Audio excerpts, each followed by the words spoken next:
ব্যবসা প্রফিট থেকে আমি নিজেকে টাকা দিতে চাই, অ্যাকাউন্টিং এ কি এটাকে স্যালারি দেখাবো নাকি ডিভিডেন্ড? আর এই ট্যাক্স ইমপ্লিকেশন কি হতে পারে? খুবই গুরুত্বপূর্ণ একটি প্রশ্ন। প্রশ্নটি যদি আমরা একটু সাজিয়ে বলার চেষ্টা করি, তাহলে আসলে উদ্যোক্তা বোন যিনি, উনি প্রফিট থেকে উত্তোলন করছে না, টাকাটা নিতে চাচ্ছেন। এখন উনি জানতে চাচ্ছেন যে অ্যাকাউন্টিং এর ভাষায়, পরিভাষায় এটা কি স্যালারি হবে না ডিভিডেন্ড থেকে হবে। এখন বিষয়টি যেটা হচ্ছে যে কোনো উদ্যোক্তা ভাই বোন যে নিজে এখানে কোম্পানিতে যে পরিশ্রম করবেন, সময় দিবেন, আপনার মেধা দিবেন, আপনার এক্সপার্টাইজ যে এখানে আপনি প্রয়োগ করবেন, সেই ক্ষেত্রে কিন্তু গভর্নমেন্টের পক্ষ থেকে নিয়ম আছে, আপনি চাইলে স্যালারি নিতে পারেন। অবশ্যই সেই স্যালারিটা খুব লজিক্যাল হতে হবে।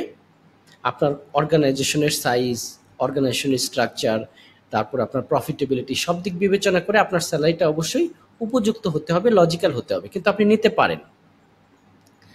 এখন যদি এরকম হয় যে আপনি স্যালারি অলরেডি নিচ্ছেন, সেক্ষেত্রে আপনি ডব্লিউপিএস এর মাধ্যমে, যদি আপনার স্টেটে আপনার কোম্পানিতে আপনি ওনার হওয়ার পরও ডব্লিউপিএস এর মাধ্যমে স্যালারি নেওয়া যায়, এটা সবচেয়ে ভালো।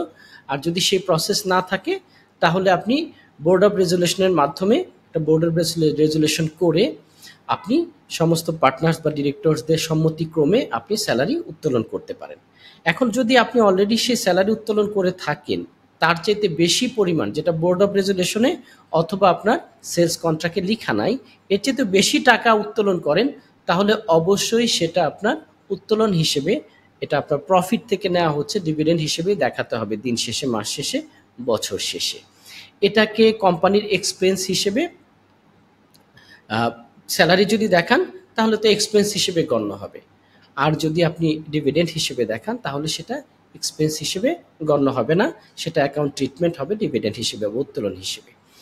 তো এই হচ্ছে আমাদের ট্রিটমেন্ট। এখন আপনি কিভাবে এটিকে নিচ্ছেন সেটি বিবেচনা, এবং সেটার লিগাল এভিডেন্স, এটার পক্ষে আপনার কি থাকবে সেটি দেখে সেইভাবে বিবেচনা করে আপনি স্যালারি অথবা ডিভিডেন্ড যে কোনোভাবেই সেটাকে ট্রিটমেন্ট করতে পারেন বা সেটাকে ট্রিট করতে পারেন। ধন্যবাদ।